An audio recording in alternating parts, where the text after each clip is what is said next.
Thank you very much. I do love that song, but we got to get to business. I love that song, but I want to thank you all. You're special, special people. And I want to just say that, I announced I was coming over here, and I said, I love those Republicans, and I meant it. I said, except for maybe a couple I don't love. But the people in this room, I don't know if those couple are here. I don't know. I don't care if they're here or not. But we love you, and you've done an amazing job. You love the country. You're doing what's right for the country. And I want to wish everybody a Happy New Year, the most successful House Republican majority in decades. And we did it with not a big majority, right? That was not a big majority, but it's a unified majority, and it's people that know what it takes to make America great again. So together we had 12 months of unprecedented success in 2025, and now we're going to make history and break records with the epic midterm victory that we're going to pull off. It just doesn't seem to happen for people that win the presidency. It's an amazing phenomenon. You win the presidency, and we sure as hell are having a successful presidency. I will say that. But even if it's a successful presidency, there's been nothing like what we're doing. We had a very good day 2 days ago, too. But even if it's successful, they don't win. I don't know what it is. There's something psychological, like you vote against. You can win by a lot. We won every swing state. We won the popular vote by millions. We won everything. But they say that when you win the presidency, you lose the midterm. So you're all brilliant people. Most of you are in this business longer than me. That makes me smarter than you. Because look where I am, right? No, it doesn't. But I wish you could explain to me what the hell's going on with the mind of the public, because we have the right policy. They don't. They have horrible policy. They do stick together. They're violent. They're vicious. They're vicious people. And they stick together like glue. They don't have a couple of the people that we have. A couple of people, not too many, really very few. And that's why I want to just say that before we go any further, I want to express our tremendous sorrow at the loss of a great member, a great, great, great member, Congressman Doug LaMalfa, who passed away yesterday, as you probably have heard. And he was the leader of the Western Caucus, a fierce champion on California water issues. He was great on water. He wanted, release the water, he'd scream at him. And a true defender of American children. He was a defender of everybody. And our hearts go out to his wife, Jill, and his entire family. He voted with me 100% of the time. And by the way, he wasn't a 3 o'clock in the morning person. Do you know what I mean by that? Where the speaker goes, sir, could you call up?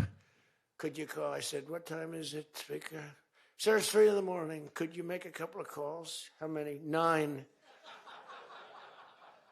So I'd start calling 3 in the morning. I said, I shouldn't use any names. I'm just going to create problems.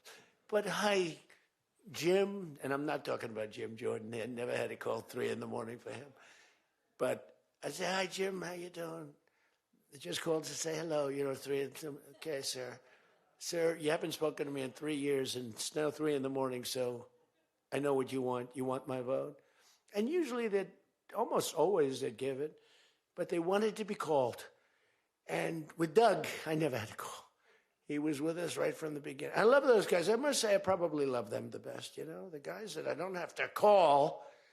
They know we're doing the right thing. I have a couple that are going to be with us all the way, but they just want the call. They want love. They need love. They're more insecure than most of you. It's true. No, most of you are secure people. They're all laughing. No, most of you are secure people. I had a couple say, look, I could have Trump call me all the time. I just have to break his ass a little bit. And he'll be calling. But I appreciate those. We actually had a little party. We opened up a beautiful section of the White House in the Rose Garden, and we had a party for all of those people that I never speak to and vote for me. And, I spoke to Doug, but I didn't speak to him never had a problem. And I was really saddened by his passing and was thinking about not even doing the speech in his honor. But then I decided that I have to do it in his honor. I'll do it in his honor because he would have wanted it that way. He would have wanted it that way. He would have said, do that speech. Are you kidding me? Do the speech, big guy. But he was a fantastic person. Man, that was a quick one. I don't know quite yet what happened, but boy, it's a tough one. He was just with us. He was our friend, all of us, every one of us. And I also want to send our best wishes to Congressman Jim Baird and his wife, who are recovering from a car accident. They're going to be okay, but they had a pretty bad accident. And we're praying that they get out of that hospital very quickly. He's going to be fine. She's going to be fine, but it was a bad accident. And I want to thank the man who has been central to so many of our triumphs. He really has been. He's the guy that would call me to make those calls all the time. He's always working. And he's a nice person. You know, he's a high-quality person. But I want to tell you, he's a very tough cookie. I've seen both sides. Not often do I have to see the other side, because he's just, by nature, he's a very fine, religious. I like that. He's a religious person. I like that. I like religious people. It usually means they're more honest. Sometimes it doesn't happen that way. I've had some real religious ones that did numbers on me, and I said, I'm going to get them someday. They got me by surprise, but it's usually good, okay, right? And his name is Mike Johnson, Speaker Mike Johnson.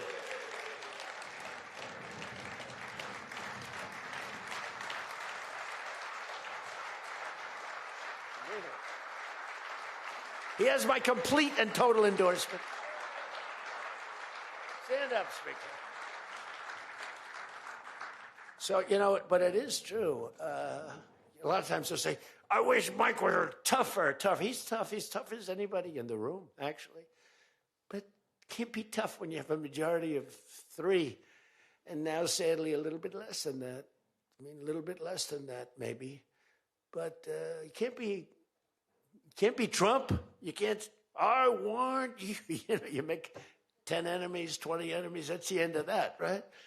Everybody loves him. I would say there's one person he's given up on. I mean, I think he just gave up on this guy. He's so bad.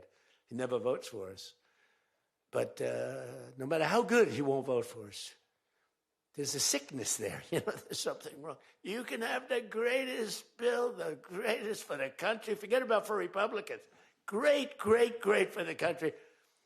I'm a no vote. We don't even bother calling him at 3 in the morning, do we? Huh? But I want to thank another guy who's as tough as they come, because he went through something that none of us have gone through.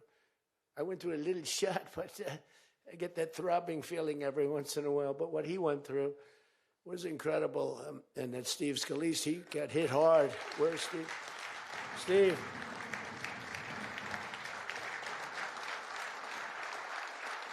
He's a tough cookie. He was dead. I went to the hospital. His wife was crying so much. She was a mess. Oh, yeah, she loves you. That's the only thing I learned about Steve, that he has a wife who loves him.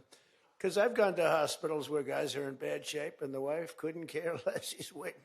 She's looking for the next guy. Who's the next guy down the pike? Who the hell is the next guy? He's died. I said, it's so bad. Oh, yeah. I had one where the dog died and the husband died at the same time. I said, it's so sad. Yes, I love this dog so much. She couldn't give it, and the guy left her a fortune. Can you imagine? I shouldn't have left her anything, but she was much more concerned. It's true. Oh, the dog was devastated. The husband, he was like an afterthought. Your wife loves you, Steve. She's a great wife. Another one who has a great wife, Jackie, is Tom Emmer, right? Look at you. You have a great wife, but you haven't been tested like these guys. You haven't. We don't want to test her, right? She's incredible. She's a strong, beautiful, great person. She's a great person. She actually liked me at the beginning when we were having little fights. We weren't even having fights. We just didn't know each other. We didn't know each other. And I heard he said something negative about me. He was sort of right about the subject, but you're not supposed to say ever, even though you're right. But Jackie was saying, I'm telling you, he's a great guy. He's good. He's going to be a great president, blah, blah, blah. She was fighting for me. And now I love this guy. He's great. Jackie's right about, she was right about both of us, I think, right? But Tom has been incredible. He's incredible at what he does. He's a great team player. Your conference chair, Lisa McLean, is so strong and powerful and beautiful. Thank you, Lisa. Thank you. Thank you. And I think their broadcast, you know, we said we don't care if the press comes or not. So when I say that, that means that they're broadcasting all this, and I'm letting my feelings out because it's true. I feel that way about so many people in the room. I could say it about many of the people in the room. Some I don't know as well, but many of the people in the room. They're incredible people. You're incredible what you're doing. We also have another one, Richard Hudson, Chairman, NRCC. Richard's always in there. Always with a smile. No matter what's happening, Richard. He always has a smile. He's just a positive guy, smart and positive. Thank you, Richard. Really appreciate it. You do a great job. Republican Policy Committee Chairman, Kevin Hern. Kevin, where are you, Kevin? Thank you, Kevin. Thank you. Did a great job. Every one of you got to be proud of yourselves. And basically the entire House Republican Conference. It's been really amazing what you've done.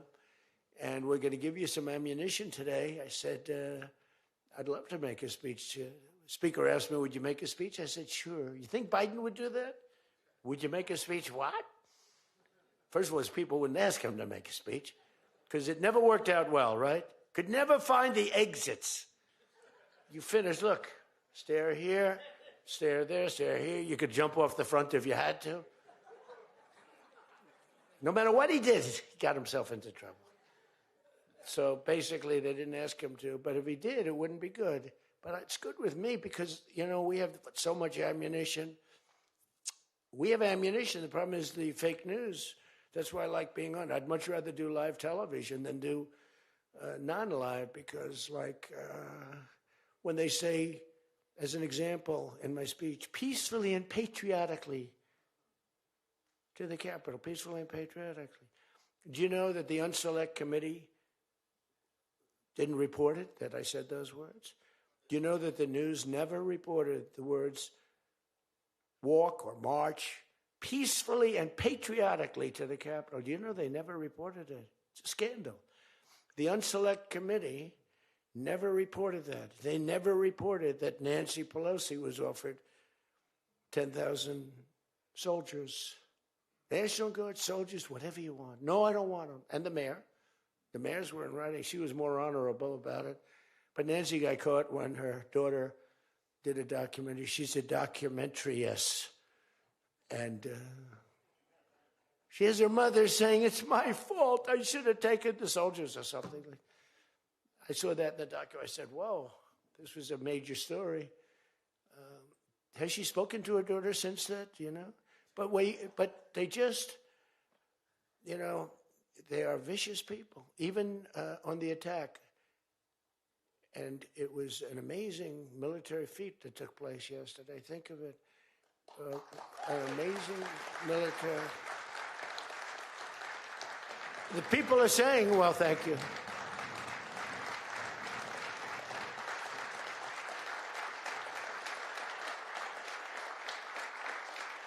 You know, people are saying it goes down with one of the most incredible. It was so complex. 152 airplanes, many. Talk about boots on the ground. We had a lot of boots on the ground.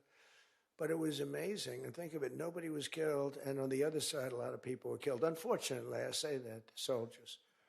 Cubans, mostly Cubans, but many killed. And they knew we were coming, and they were protected, and our guys weren't. You know, our guys are jumping out of helicopters, and you're not protected, and they were. But it was so brilliant. The electricity for almost the entire country was, boom, turned off. That's when they knew there was a problem. There was no electricity. Caracas said, there's no electricity. It's not the only people with lights were the people that had candles. It was just off. So we sort of got them a little by surprise. But it was a brilliant It was brilliant. Tactically, it was an incredible thing. But I watched where Schumer, he's such a bad guy. I mean, I've known the guy for a long time, and he's such a bad guy. You know, at some point they should say, you know, you did a great job. Thank you. Congratulations. Wouldn't it be good? I would say that if they did a good job. Their philosophies are so different. But if they did a good job, I'd be happy for the country. They've been after this guy for years and years and years. And, you know, he's a violent guy. He gets up there and he tries to imitate my dance a little bit. But he's a violent guy. And he's killed millions of people. He's tortured. They have a torture chamber in the middle of Caracas that they're closing up. But he's tortured people. And now what they do, the radical left, they actually have people, and it's hard to get them. They're all paid people. Most of these people are paid. You know they're paid when they have brand new, beautiful printed signs by like the highest quality printer. And you have a woman, free Maduro. And the sign is before we even did the attack. You know, free Maduro. Why do you want him freed? I don't know, but he should be free. Oh, she reads the sign. What does that say? It says free. Well, that's what I believe. And, you know, you see the sign. It's like, Lisa, we should all have quality signage like that. The one thing I want their sign maker. The guy is great. He does beautiful signage. You know, the old days was better when they used to write out their own sign, wasn't it? They'd make a sign in the basement. They'd have an old broken board holding up a sign, and it's made with a magic marker, sloppy as hell, and it meant something. But today, when you have that yellow and black, they should use different colors a little bit. But the yellow is a beautiful shade of yellow. No, I want to find out who that is. I want him to work for the Republican campaign. He's much better than our guy, whoever the guy is. But the United States proved once again that we have the most powerful, most lethal, most sophisticated, and most fearsome. It's a fearsome military on planet Earth, and it's not even close. You know, I've been saying it for a long time. Nobody can take us. Nobody. We don't want to have it. We don't have a discussion, but you read all and you see everything else. Nobody could have done that. Nobody has our weapons. Nobody has the quality of our weapons. The problem is we don't produce them fast enough. We're going to start producing them much faster. We're going to be very tough on the companies. We have the best weapons in the world, but it takes too long to get them, including allies. When allies want to buy them, they have to wait 4 years for a plane, 5 years for a helicopter. We're not letting that happen anymore. We're telling our defense contractors, you're going to start building faster. You know, guy makes... I have a big problem with it. I'm the king. I have sold more Boeings than any human being on earth. They gave me an award, Salesman of the Year. I said, what about Salesman of the in the history of Boeing? I've sold more Boeing planes than any man in history by far, probably over 1,000.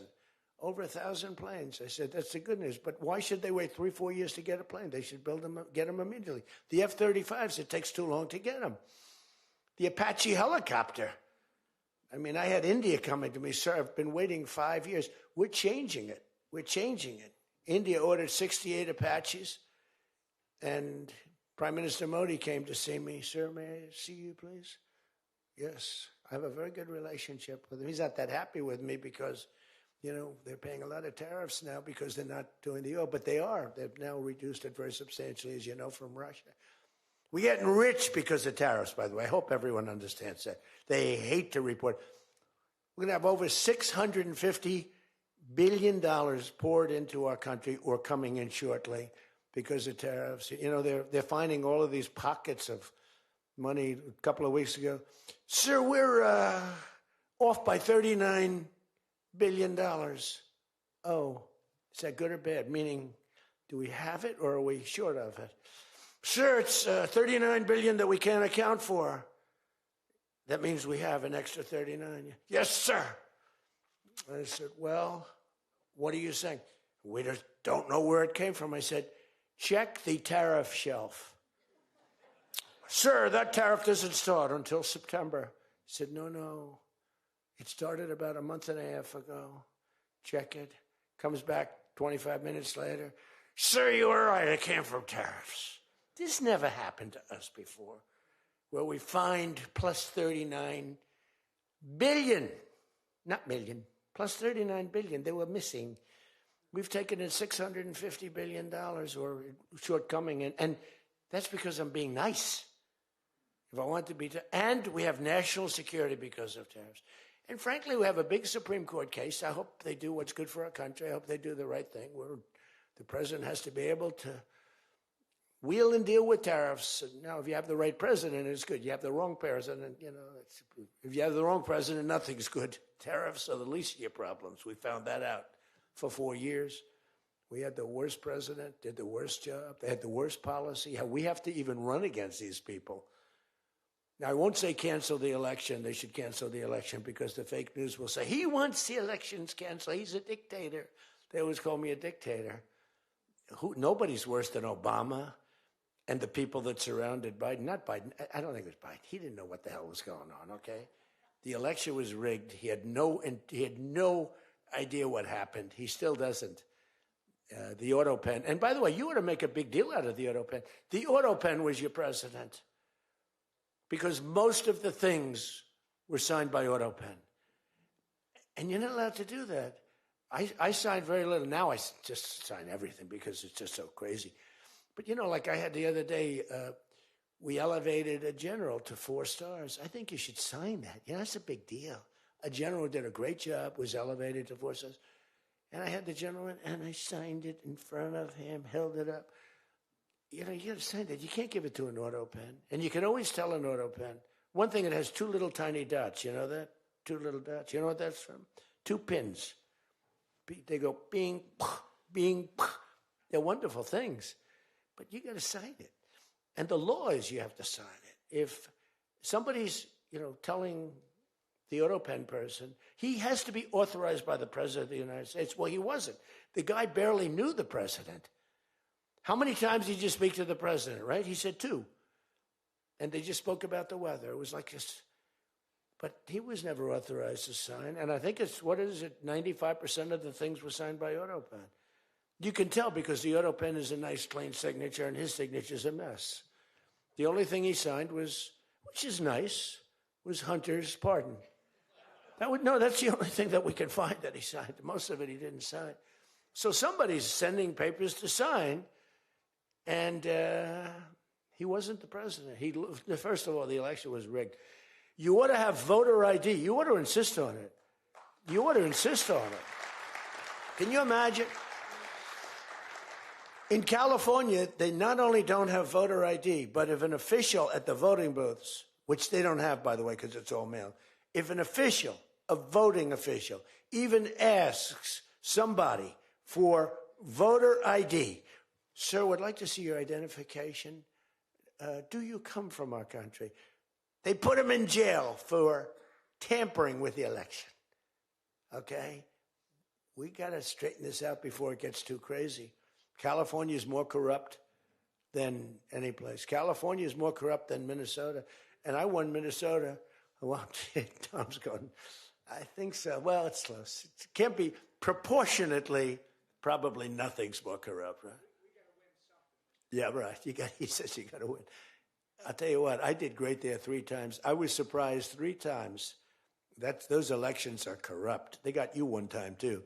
But I heard a long time ago, but they got you. But they got to straighten those out. But we have to have voter ID. And, when you confront a Democrat about voter ID, like in a debate or something, I said it a couple of times with Biden, and they're very embarrassed when they say, we want voter ID, voter identification.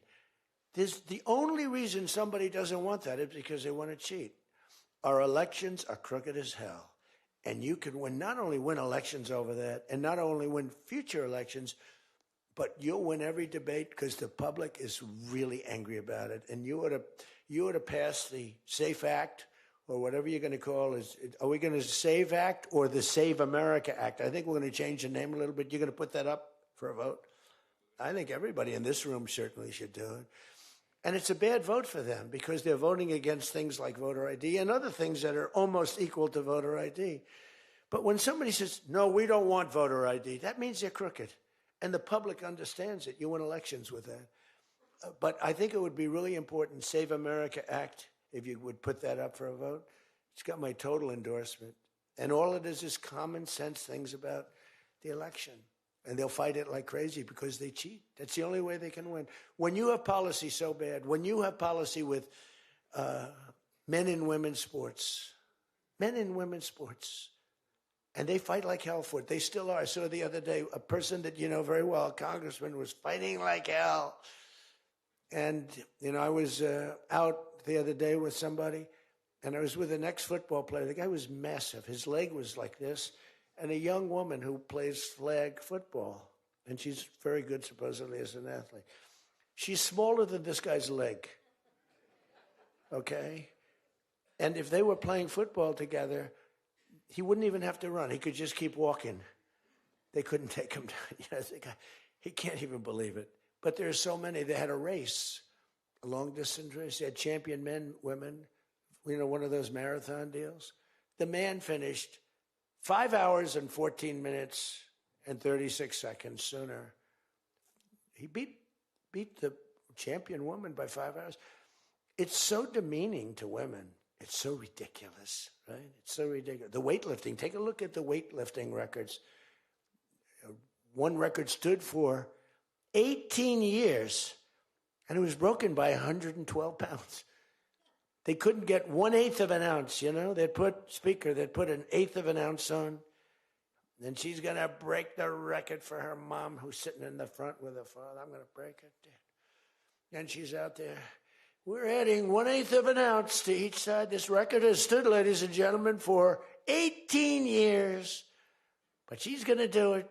She's looking to get into the Olympics, right? And she gets up, and they put a little tiny thing like this, little thing. And my wife, by the way, my wife hates when I do this. She said, you know, she's a very classy person, right? She said, it's so unpresidential. I said, but I did become president. You know, she hates when I dance. I said, everybody wants me to dance. Darling, it's not presidential. She actually said, could you imagine FDR dancing? She said that to me. And I said, there's a long history that perhaps she doesn't know. Because he was an elegant fellow, even as a Democrat, right? He was the attack by Japan, you know, he was quite elegant. But he wouldn't be doing this. But nor would too many others. But she says, darling, please, the weightlifting is terrible. And I have to say this, the dancing they really like. She said, they don't like it, they're just being nice to you. I said, that's not right. The place goes crazy. They're screaming, dance, please. But the weightlifting, but no, the girl gets up. And you see, I want to be more, but I have somebody watching. I want to be more effusive. I want to really, yeah. But she gets it, and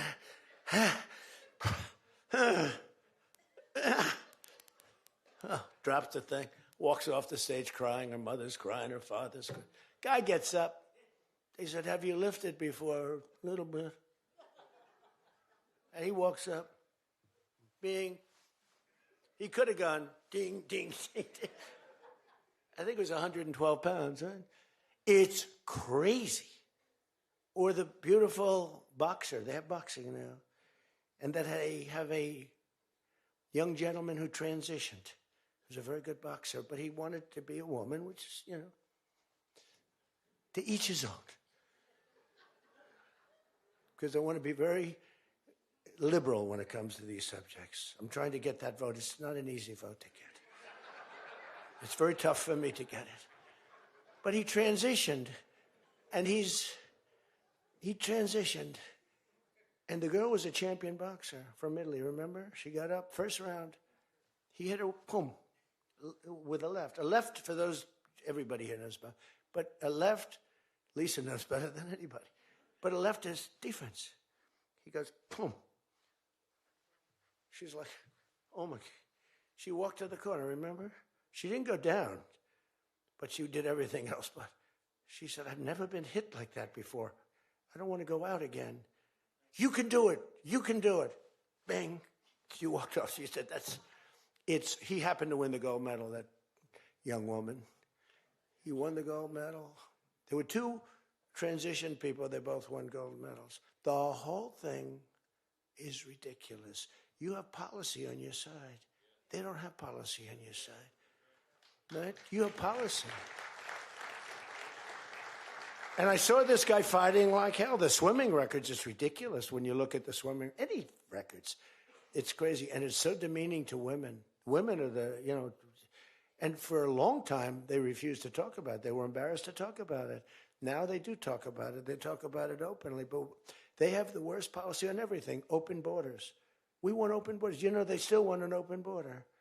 We did the greatest job ever on borders. And I think they forgot it. My guy said to me today, I have a great guy, Ross. He's the greatest speechwriter. He said, sir, let's not mention the border. Nobody cares about the border anymore. Can you believe it? This was the biggest, this was the biggest thing there was. It says to me, nobody cares about the border because it has a shelf life. I fixed the border. I fixed it in my first term, but now I really had to fix it. It was much worse, when I came into office. Millions and millions of people were pouring into our country. And I fixed it. And my guy, who's incredible, says, people don't want to hear it, sir. You've done that. The problem is people forget that I did it. They totally forget. They were talking about the other day, we don't like Donald Trump on this. We don't like Donald Trump on that. And somebody just out of the blue said, well, he did an unbelievable job. Who cares about that? They're saying, that's been done. What do we do about that, Mike? Everything you do. It's almost like, what have you done lately is the way you have to run your life. In other words, I could have the most unbelievable 4 years, and I guess I'm not allowed to run. I'm not sure. Is there a little something out there that I'm not allowed to run? But let's assume I was allowed to run. I could have, there's going to be a constitutional movement. No, I could have the most unbelievable 4 years. Everything was great, but in the last week, I made a little slip up in something, and you lose the election. It's like, so we can't let them forget that we did such a great job on the border. By the way, Venezuela, everyone, they're marching in the streets. They love it, except in New York. I mean, where they find these people? These people, and they're not these people are a mess. I know it's not nice to say that. These people are a mess. Where do they find these people? They're the worst looking people I've ever seen. They got hats that are all frayed and they look like, they're all paid. They don't even know what they're talking. When the reporters don't interview them because they know that it's, the press is so anti. It's hard to believe the press can be so anti because it's all common sense. It's not, we're conservative, whatever. Doesn't matter. We're all common sense people. It's not even conservative. It's common sense. But the press has no credibility whatsoever. Think of it. I got 97% bad stories on one network, 93% on the other, and I won in a landslide. You know what that means? The press has no credibility. That's all it means. And we got to keep it that way. So I don't talk too much about the swimming, the weightlifting, the boxing. I don't talk about it. You know why? I want to start bringing it up about a week before the election because I don't want them to correct themselves. I don't want them to say, we've decided that we don't want to have men playing in women's sports. That would be a devastating blow for us. Because that's, they say it's an 80-20. No. It's about a 98-2 issue. We've decided that we will not have open borders where the entire world, from the Congo, prisons from the Congo, these are extraordinarily tough people. These are people that make our motorcycle gangs look like fine young men. Okay? Our motorcycle gangs are wonderful people by comparison. No, they come in from prisons in the Congo. They come in from prisons from all over the world, but in particular Venezuela. Tren de Aragua. Tren de Aragua comes in, and Tren de Aragua, they say it's the worst gang in the world. It makes our gangs look like little sweethearts. It makes our gangs, you want to take them out to dinner, they're so nice. They cut off the fingers of people. One guy makes a phone call in Colorado. The governor stinks in Colorado. He's no control. So Tren de Aragua, they don't want to do anything about it. So ICE has to go in and take them out because the governor doesn't want to do anything. But they make a phone call. They've taken over my building. The landlord's calling. They took over his building. So the governor doesn't want to do anything. But he calls the police, the guy. They come in. Did you call the police? This is Trendare Rugg. We're talking to the man that owns the building. Did you call the police? Yeah. Boom, they cut off his fingers. If you call him again, the next time your hand comes off. Can you believe it? The guy's walking around, his fingers were cut off. And these are the animals that we're throwing the hell out of here. Washington, D.C. is now the safest city in the country.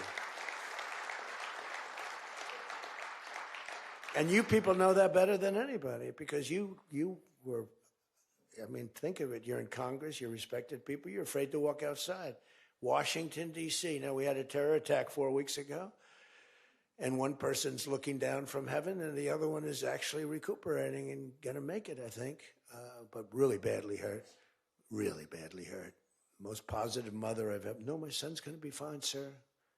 The mother was telling me that the night of the attack, I went just like I went to you. I spoke to this incredible woman. Sir, everyone's praying for my son. He's going to be fine. The doctors thought she was, just hoping against hope. There was no chance. And 2 weeks ago, he got up and started walking around. It's amazing, actually.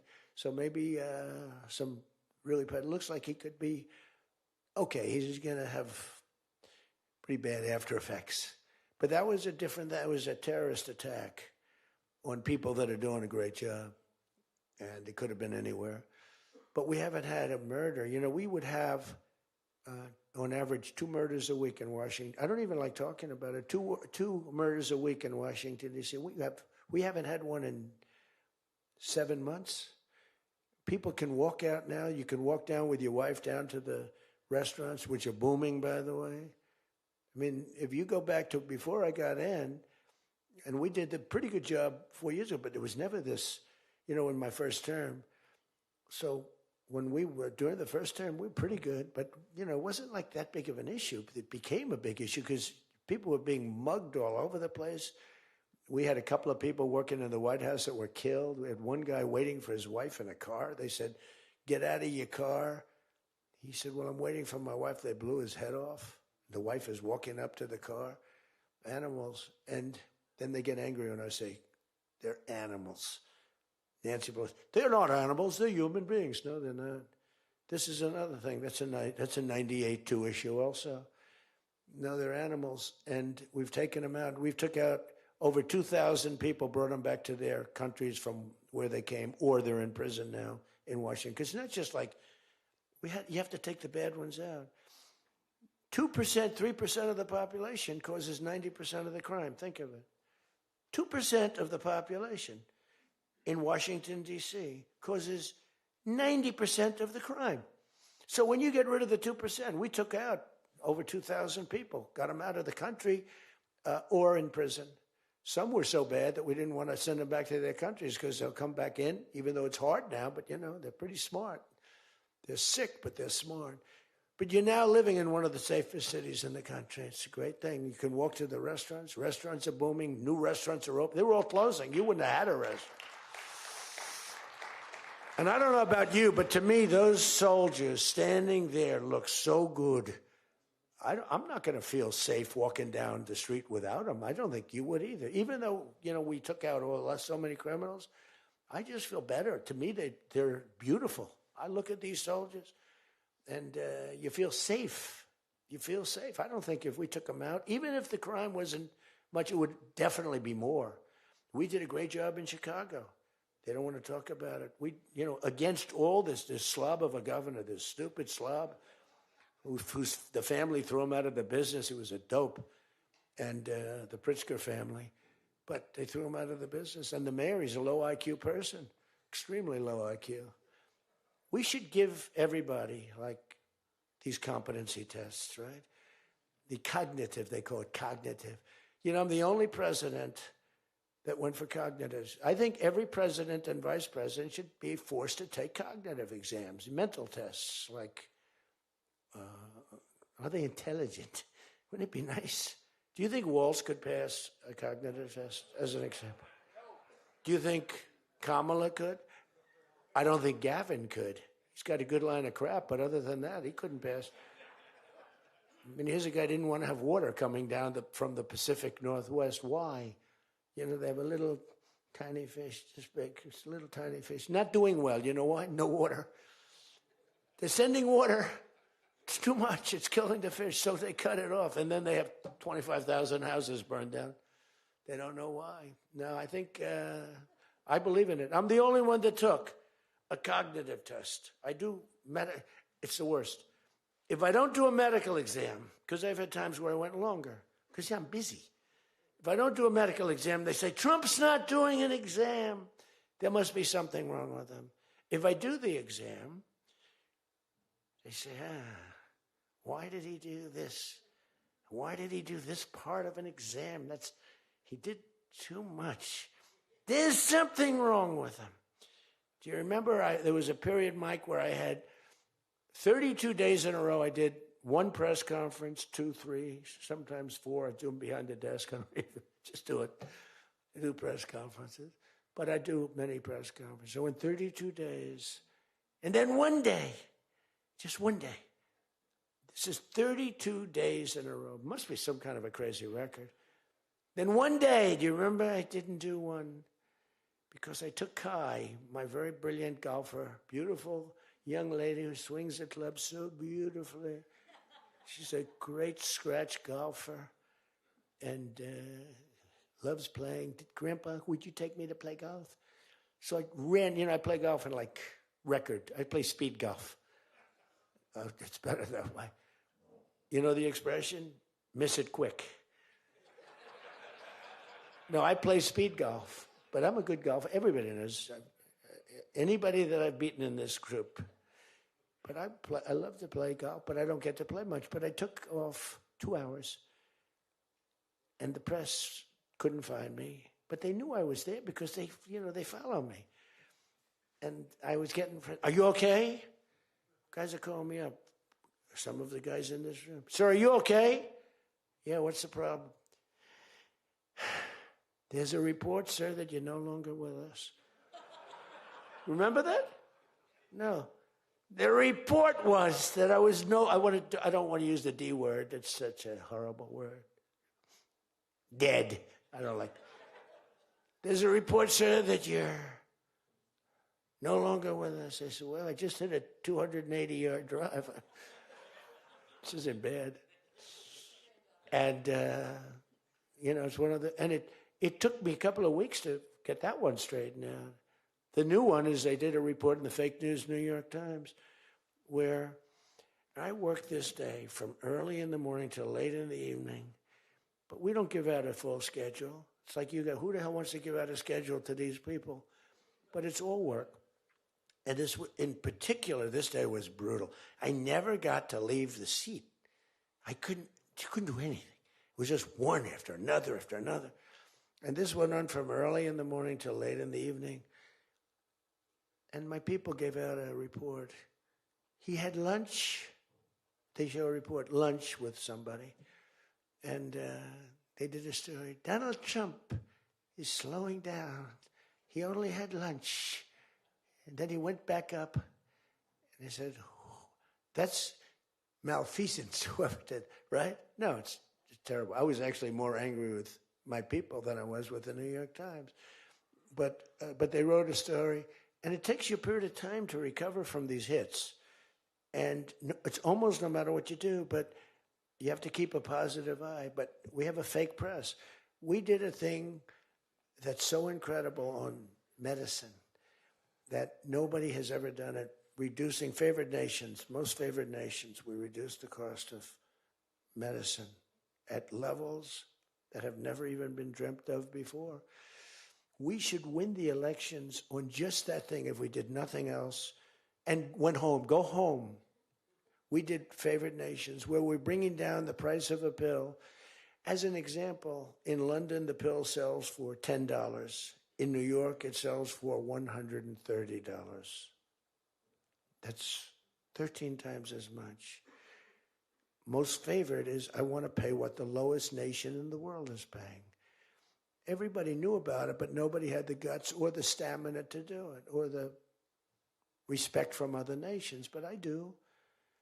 And then you also had to get the drug companies. The drug companies were not easy, but they were much easier compared to the other nations. So the other nations used to tell the drug companies, we're not going to pay more. You kept it for years the same price. Everything, we just kept going up, up, up. And finally I had the drug companies, and I said, listen, fellas, you can't do this. Can't do it anymore. I'm not going to let it. We're going to do it, and you're not going to do it. And I did things to them that were brutal, but I really found out it was the nations that were so tough. So when France was told that the pill will go from $10 to $30, it's a big increase, right? But it's not really. And that ours would come down from $12 or $13 down to $30. So theirs would go from 10 to 20 or 30, and ours would go from $13 down to, meaning $130, down to 20 or 30. So it's a huge drop for us. Now, depending on the way you calculate it, it could be thousands of percent down. It could also be 90% and 80%. You know, there's two ways of calculating. I don't know if you know. They said Donald Trump exaggerated. Now, there are two ways of calculating it.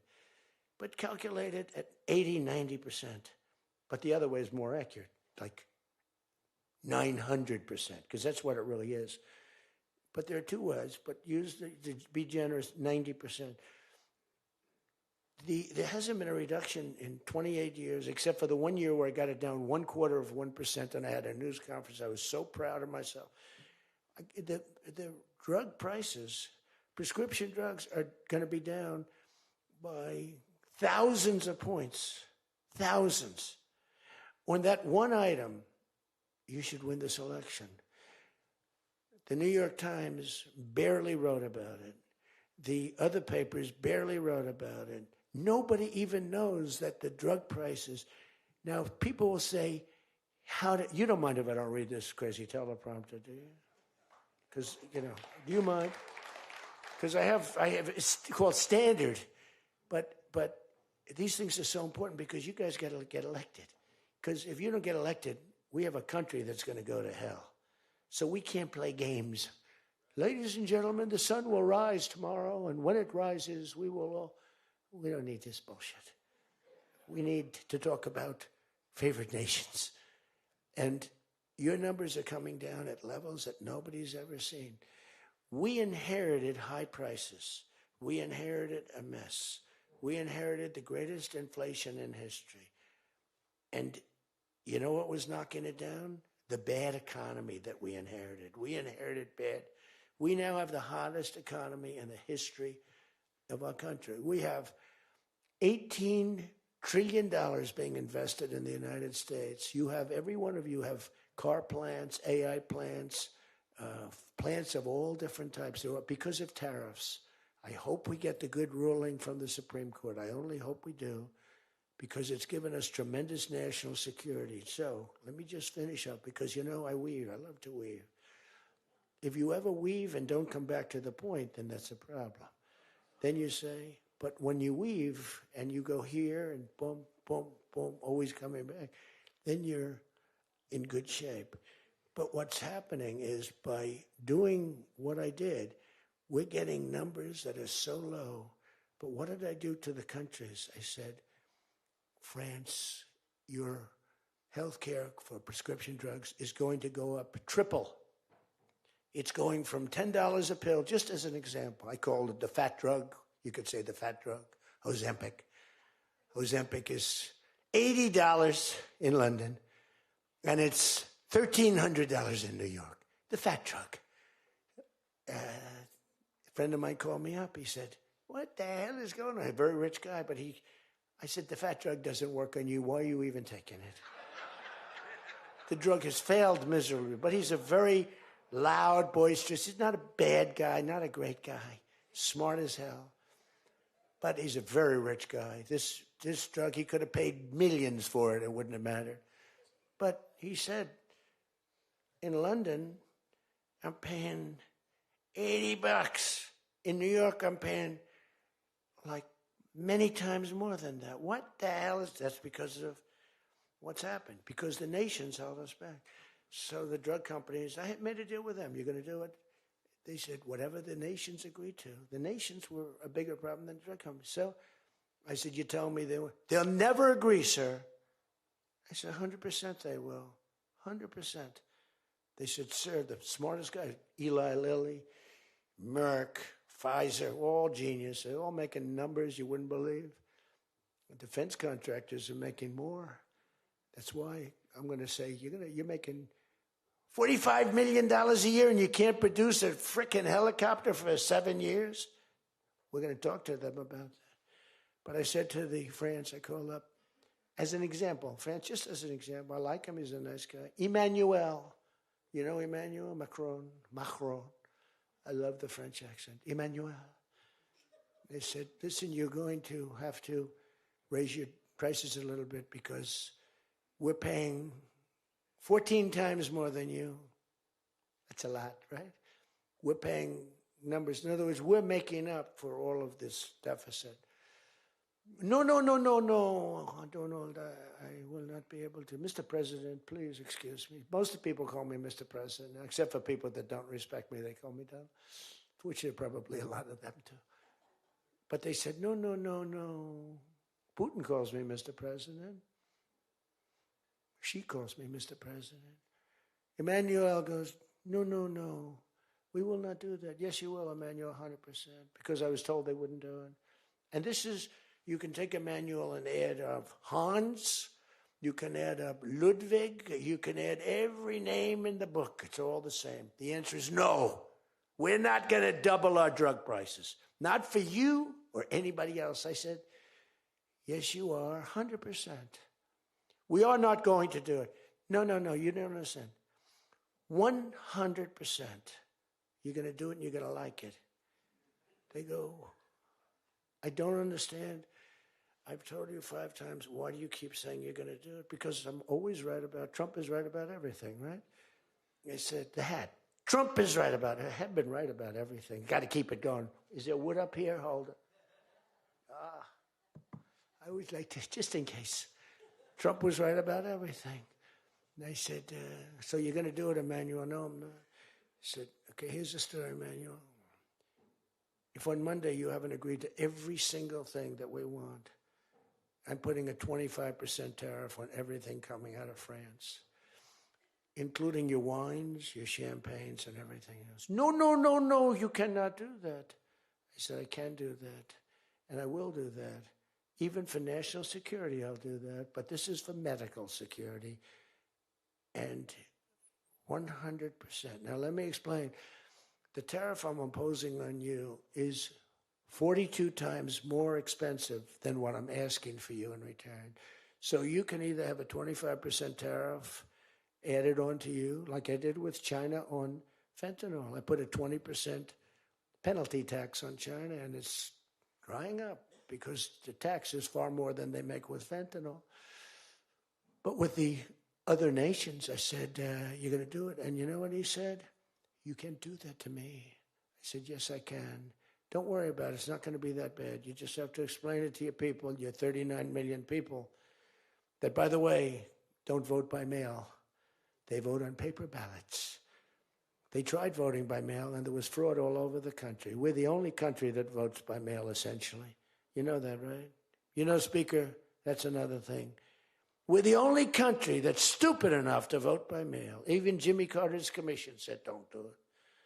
But just to finish so that you won't say he wanders. Emmanuel said to me, Donald, you have a deal. I would love to increase my prescription drug prices by 200% or whatever. I would love to do it. It'd be such an honor. Whatever you want, Donald, please. Don't tell the population. Please, Donald, I beg you. Every country said the same thing. No, we will not do this. Some were strong, some were very nice, some were rude. But they all said one thing, no, we won't. And within, I'd say on average, 3.2 minutes, they were all saying, we would be honored to quadruple our drug prices. So we would be honored to quadruple our prices if that's what you like. We want to make you happy. Okay. Therefore, I will not charge you a tariff, and you're going to increase your drug prices by 3 times what they were paying 2 days ago, right? And we have now favored nation. You think Biden could do that? I don't think so. Think Biden ever thought of it? Now, everybody's wanted favored nations, but everybody knew it was impossible to get the countries to agree to it because they wouldn't have done. And they've been doing this for 40 years or whatever it is. We were subsidizing the entire world. That's just one of the many things we're giving. But you should take that thing. That's going to save. Now, that also, when you add that to health care, your drug prices are much lower than what you projected. So we're going to reduce health care by a lot. One other thing. On health care, it's never been our issue. It should be our issue. We had a very nasty vote from a couple of people. I guess Collins, I guess Lisa Murkowski, and I guess a man named John McCain. Remember? Thumbs down. You remember. He said, I'm all for 10 years he campaigned. I don't want to be nasty, but for 10 years he campaigned on Obamacare. We're going to destroy Obamacare. We're not going to do it. And then we're going to terminate it. And then it was a little surprising.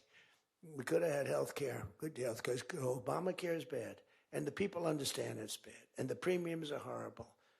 But one thing I've learned a lot about health care. I found health care sort of like not of tremendous interest, but it was very important. And I made it of tremendous interest. So I made a statement a couple of months ago because I saw the numbers. I said, boy, because, I like to see what's going on. That's one of the reasons. By the way, we set an all-time record again today. We have the highest stock market in the history of our country by far, every single market. That's another thing you should camp. They like to demean that. The Democrats, well, that doesn't mean anything. That's just, no. That means jobs, and it means 401ks, because a lot of people have 401ks. And they have, hello, best lawyer in the room, the best, have 401ks, and they have 401ks like, I had a young policeman. I told this story twice, but it was the same thing. This was a recent case. I had a case years ago because I had a great economy. We had the greatest economy in history during my first term. My first term was a tremendous success. But again, nobody wants to talk about that. We rebuilt our military. We did things that nobody could have done. We did a great job. This term is blowing it away. It's blowing every term. There's never been a president that had a year like this, especially a starting year. And we should win based on that too, all things. But the 401k, so there's a policeman, and he comes up, and he was guarding me along with lots of other people. Sir, I want to thank you. What? My wife thinks I am the worst investor in the world. And for the last year, she thinks now I'm Warren Buffett. She said, you're smarter than Warren Buffett. You're a better investor than Mr. Warren Buffett, sir. I said, how's your 401k? It's doubled. It's going up. It's going up. I said, just relax. But 401ks are through the roof. Those are us. Those are the people. We have the highest stock market in history. 47 days out of 11 months. We have just a piece of the last month left for the first year. 47 days out of 11 months, we hit a new record. Well, we hit one last night. We hit another one today, I understand. But we hit one last night, a new record, brand new record. All exchanges, not just, Dow. Dow was up, but all of them. We have another record, that's the 47th time in 11 months that we've hit an all-time high. And the future, because we have more money coming into our country than any country has ever had by far. The record was about $3 trillion many years ago by China. We've got $18 trillion pouring into our country. You know why? Because of tariffs. Because if they build a factory, they don't have to pay any tariff. But if they make it in another country and they send it in, they have a very big tariff to pay. So they can't pay that tariff. So what they do is they come in and they're building. By the way, this is what China did to us for many years. It's just reversing it. Other than we have a great product. We were losing our product now. Tell you what, if I had lost this election, if you had Kamala, it's the same thing, Joe and Kamala, I call them equals. If you had Kamala come in, I believe that our country would have been Venezuela on steroids. I used to say that during the campaign. If I don't win, we're going to have Venezuela. So we have 18 trillion coming in. I think we could hit 20 trillion by the time the year is up, right? It's less than 1 year, 18 trillion. The record is $3 trillion. $3 trillion is a lot of money. 18 trillion is not even thinkable. That's all investment. That's building factories. That's building plants. You know how many car factories we have? Half of you guys are having car factories. Where you are, Louisiana is doing great. Georgia, right next to you, is doing great. Hello. Nice guy. All nice people. Actually, in this room, I can't see it. Is there anybody I'm supposed to dislike in this room? I think that a couple of people maybe didn't show up. There's only one that I really dislike. I mean, the same person that Mike gave up on, because there's something wrong with him. He's a sick person. But there's only one, really. The others, you just have to understand them. You know, they have some problems too. But you just have to sort of go with them and understand them, feel sorry for them. Advise their family, are they okay? Because what we're doing is right. But $18 trillion, car plants being built. I was in Japan. Somebody admonished me. He shouldn't be traveling. I don't like to travel. But when I travel, I make a lot of money for the country, not for me. For me, I don't care. I have a much higher purpose. I have plenty of money. I don't need money. I don't want money. I want to make money for the country. And like I did with Intel. Intel came in. They had a problem. I said, I can solve the problem, but I think you should give the United States 10% of your company. He goes, whoa. I said, yeah, I think I can help you with the problem, but you got to give the United States, not me. Sometimes I'll say, give me, but when I say me, I'm talking about, I'd love to accept it, but I don't think that law enforcement would like that, right? I'm very cognizant of law enforcement, perhaps more than anybody in history. Actually, a friend of mine who's really smart said, you know, you've got to be the most honest guy in history because you have been examined, your books, your records. I have a big business. Every record, I had these Democrats hired the biggest accounting firms, the biggest law firms, the biggest. I went through years of abuse. And here I am. They didn't find anything wrong. Remember?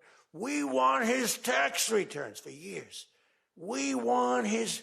Finally, the Supreme Court, shockingly, I'm the only one. This couldn't happen to anybody else. You have to give your tax returns, right? I gave my tax returns. They're from here to here. It's a big business. It's a great business. And I built a great business, like much bigger and better than anyone even understands. But I gave my tax returns. They go from here to the ceiling practically. They got them.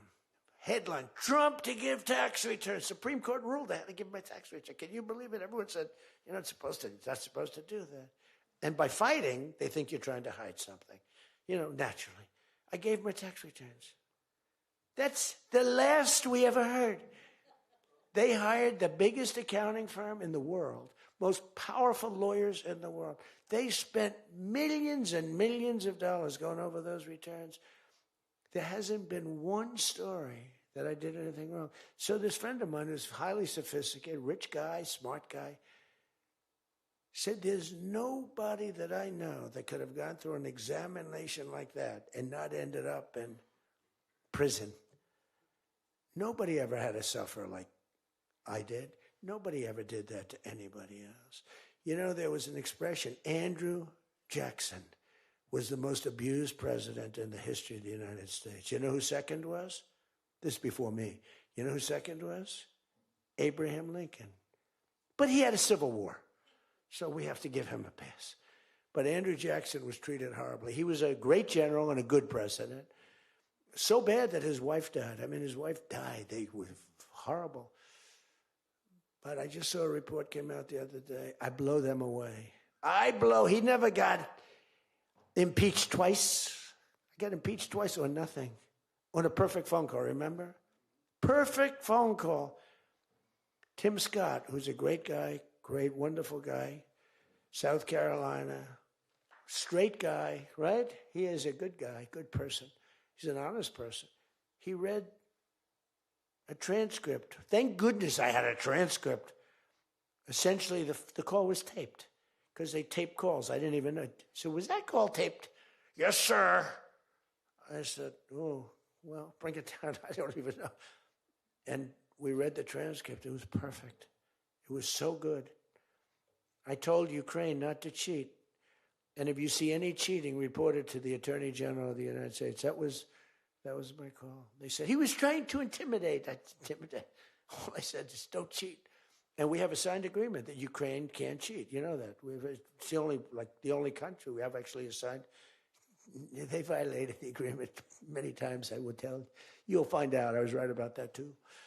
But nobody's gotten treated. But this guy said to me, for you to have escaped. But the one thing, and I'll just end it, because Jim Jordan back there, world champion wrestler, 128-1. Whatever happened to the one guy? The Russian. He lost. How dare you lose to a Russian? Do you know the more impressive record for Jim? Because I'm a big sports person. I love sports. Jim went to high school. As in high school, he was considered like the top wrestler. But he was undefeated in high school. Now, what that means is that as a freshman, he was beating seniors. Is that true? Were you actually undefeated? Seriously, were you undefeated in high school? That means as a freshman, he had to beat seniors, Steve. Nobody could, because there's such a difference between a freshman and a senior. To me, that's more impressive than anything. But I'm also impressed with his fight. Now we have to close the deal, Jim. We got to close the deal. Close that deal. I respect. I saw Jim, and the first time I met Jim, I looked at him, and I said, tough-looking guy. But I noticed the ears, they were a little rough. They were a little bit of a rough. Some people would say a little cauliflower on that ear. They said, Jim, have you wrestled before? Yes, I did. Where? Was it Ohio State? Something like, he was an All-American at Ohio State. I said, yeah, I could sort of tell. I look at the ears and I can sort of tell. But have you had plastic surgery on your ears, Jim? No? Because they look better now than they did the first time. They've healed over the years. They've healed. Actually, now you're wrestling with probably much tougher people, the radical left lunatics, right? But anyway, so I just want to leave it by this. I want to say that you are great people. We have all of the policy. We have wonderful. Just stay together. We got a few people that make life very difficult. They don't have that. I used to say they don't have a Mitt Romney in their midst. I mean, Mitt Romney was very difficult. You know, he was almost like for them. It was on the Senate side. But we have a couple of people that are really bad. I mean, they're bad, but maybe they'll straighten out. Maybe somebody in the room can sit them down and straighten them out, because what we're doing is the right thing for the country. We're not Republican or Democrat. We're doing the right thing for the country. If you look at what we're trying to solve the health care problem. We're trying to get better health care at a lower price. I mean, that's a good thing, right? And the one thing I learned, and just in concluding, and I said it like a month and a half ago, and it was the number one thing in the country. Even the fake news covered it. They tried to put a negative spin on it, of course. I said, I read a story about insurance companies making a fortune. A fortune. Their stocks were up 1,700%. Who invested recently in a stock that's up 17? And that's because the money that they're getting from Obamacare is massive. And the government generally. That means they're making a fortune. And as soon as that, because I have a natural, I don't want to say it again, but I have a natural business instinct. I do. I've always done things. I've done some things that people said you're crazy and I made a lot of money with. I've done a lot of things that were good. I have an instinct, right? Somebody said, he's got the best political instincts of any politician in 150 years. I said, no, I don't. I really don't believe I do. I think I have good instincts. I have common sense. But they said that it was a very complimentary statement, but I don't believe that's necessarily right. But I do have good policy. I have good common sense. And maybe they wheeled that into instincts. And I did become president, so can't be that bad. And I never did it before. Don't forget, I ran for president. I had a politician telling me very strongly, they said, sir, I've run for office 20 times and I've won 17. And I know what I'm talking about. This was at the very beginning of my first time. I said, well, I've only run once and I won, but I won for president. He said, you got me on that one. He's actually sitting in this room right now, that son of a gun. He knows who I'm talking about. He was giving me a hard time, but he's turned out to be a decent person. Not the best in the room, but a decent person. He's not my favorite in the room, but he's decent. But we have one thing that's really strong. Uh-oh, it's a fake news. Pulitzer Prize, right, Doug? Pulitzer Prize. He got one for the bullet. He had the bullet, but he got how many Pulitzer Prizes? 3 Pulitzer Prizes, and all talented guys. These are great guys. I don't like the people back there as well. These are the ones that take the pictures. Make me look thin for a change, Doug. You're making me look a little bit heavy. I'm not happy about it. But one thing I did see and find out in the last 2 months, when you tell the people that we want the money to be paid to the people so the people can buy their own health insurance and health care, it's like, and I just said it, and I said it because I read a story on the front page of a certain paper that I don't even mention because it's so stupid paper, it's so bad, it's gone so far off the Wall Street Journal, I don't mention it.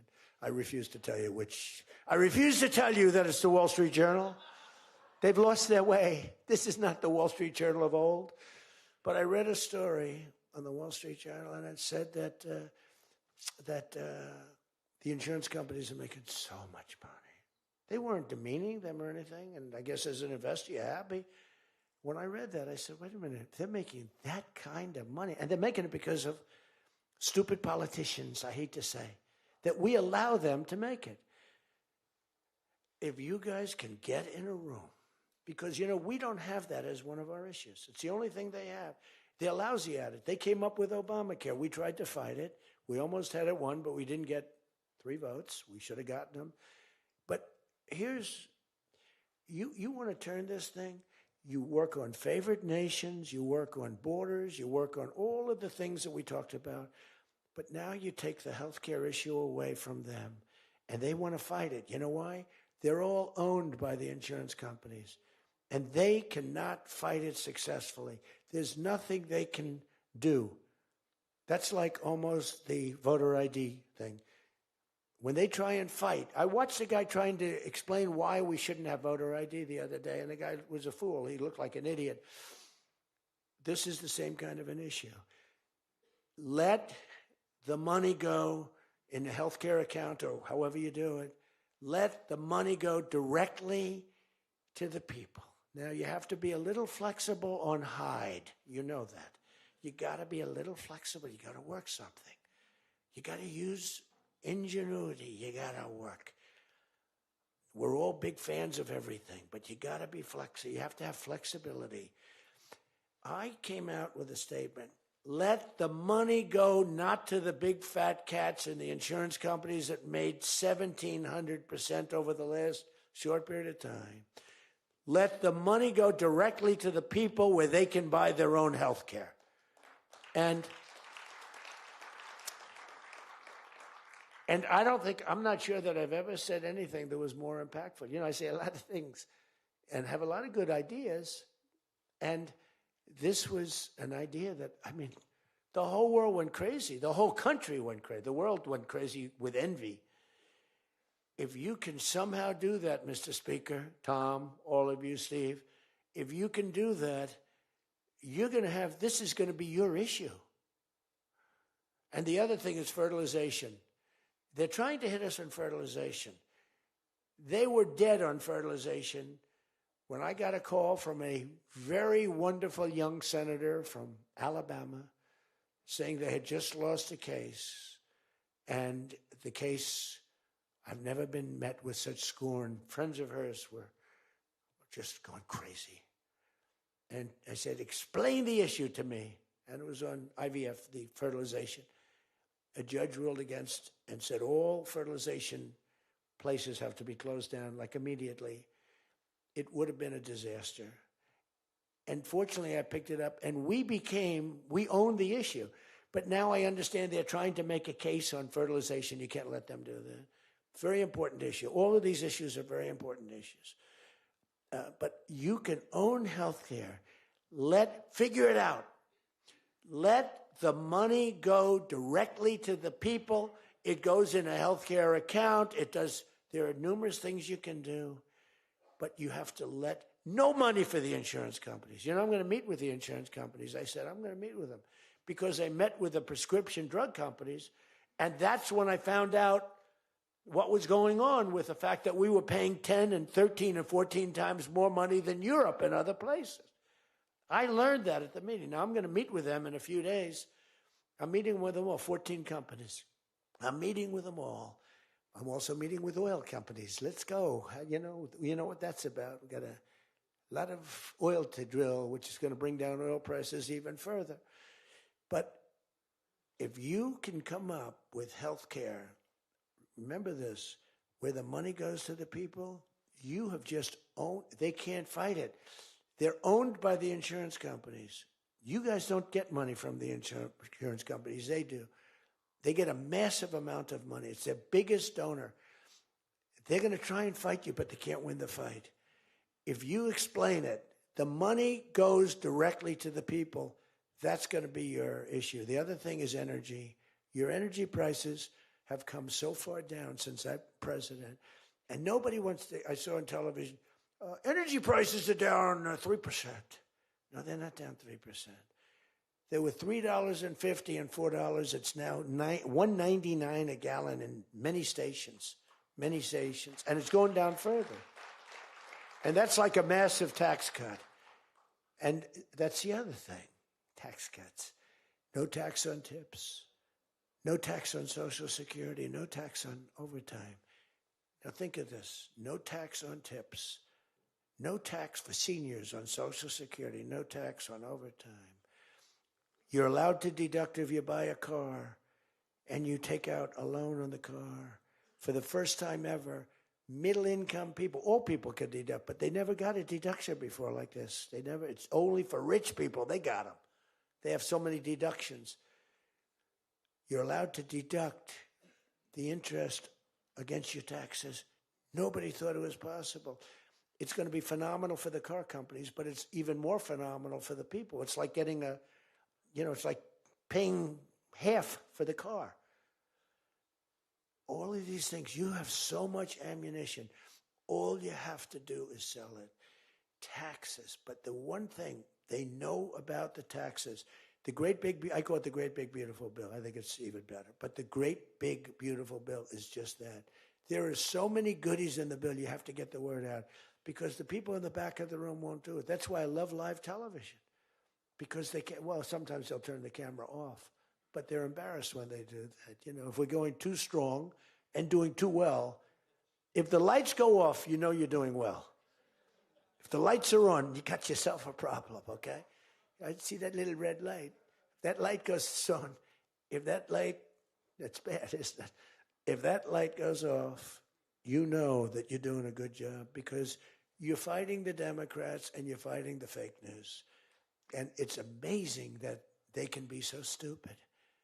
And they don't have credibility anymore, and you can beat them. I mean, it's the old thing that, never fight the news, but you have no choice because it's almost like they become radicalized. But you are fighting the news, but you can beat them. That's why I'm standing here. I mean, I had Kamala. I was beating Joe by 30 points, and then they changed him. That's like a fighter in the ring. He's losing, and they said, let's put somebody else in to take his place. Very unfair. They changed in the middle of the election. They said, he's going to lose, so let's give somebody else. And fortunately, she was just as bad as him. Probably slightly. I don't know. Would you say as bad or worse? Close. Pretty close. But it took 6 weeks. It was a honeymoon period. 6 weeks. Took 6 weeks to find out that she didn't have what it takes. But you got to win the midterms. Because if we don't win the midterms, it's just going to be, I mean, they'll find a reason to impeach me. I'll get impeached. We don't impeach them. You know why? Because they're meaner than we are. We should have impeached Joe Biden for 100 different things. They are mean and smart. But fortunately for you, they have horrible policy. They can be smart as can be. But when they want open borders, when they want, as I said, men and women's sports, when they want transgender for everyone, bring your kids in, we're going to change the sex of your child. Just send them our way. In some cases, like in Minnesota, they don't even tell the parents. Is that right? And nobody believes it when I say it. I think we have 6 states. Nobody, am I correct? Okay, Tom Emmer said yes, so. But it's true. Where the kid comes back, they keep the kid. They operate on the kid. They don't tell the parents. It's not believable. We have great, solid common sense policy. They have horrendous policy. What they do is they stick together. They never have a no vote. They impeached me. I never knew I was going to be impeached. I get a phone call. You just got impeached. I said, what does that mean? It took them 10 minutes. They impeached the president of the United States, who did a damn good job. I rebuilt our military, Space Force. I got everything. I did a lot. They impeached me for nothing, twice, for nothing. Fortunately, you were on our side, and we were unanimous. And the second time, the few people in this little group, like Rice and this, they're all gone. Every one of them is gone, except one that we're going to sort of let ride with. Some guy that has a state that you might as well just let him ride. But think of it, everyone's gone. Everyone's gone. It makes me feel so good. I don't want to feel vicious, but I'm so happy that everyone. And they're seriously gone, too. They lost in landslides. This guy named Rice, he lost by 48 points. Right? Remember him? Oh, no, there he is. What a job you did, Mr. Fry. Congressman Fry. I looked around for somebody.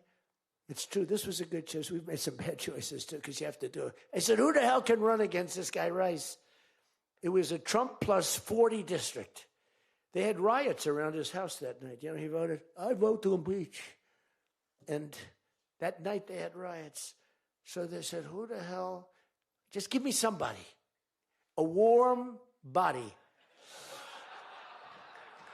And then, no, it has to be a living, breathing person. And then if I could get a genius, it would be good. And we got a guy who is so good. He's been, I think, are you happy with him? I think so. Stand up, Rob. He's great. I said, where does he come from? He's like a senator, state senator or something. I said, all right. I spoke to him one time. I said, you're accepted. But little did I realize how good he was. You did a great job. You've done a great job, and the people love him. So he has done a great job. I just want to say this. I haven't read one word on this thing. Who the hell else could do this? And I think I gave you something. It's just a roadmap, and it's a roadmap to victory. You have so many good nuggets. You have to use them. If you can sell them, we're going to win, because we've won 2 races in like 50 years. It's, for whatever reason, I don't know why, but just don't fight it. It doesn't make sense. There have been 2, and they were unusual circumstances. So whether it's a Republican or Democrat, whoever wins the presidency, the other party wins the midterm, and it doesn't make sense, because we've had the most successful year probably in the history. They say, and now you add what happened essentially yesterday, we've had the most successful first year of any president in history. And it should be a positive, and make it a positive. So with that, I leave you. I do. And I started by saying I love you all, and I'll end by saying I love you. You're amazing people. What you do for this country is incredible. And thank you all very much. Thank you. Thank you.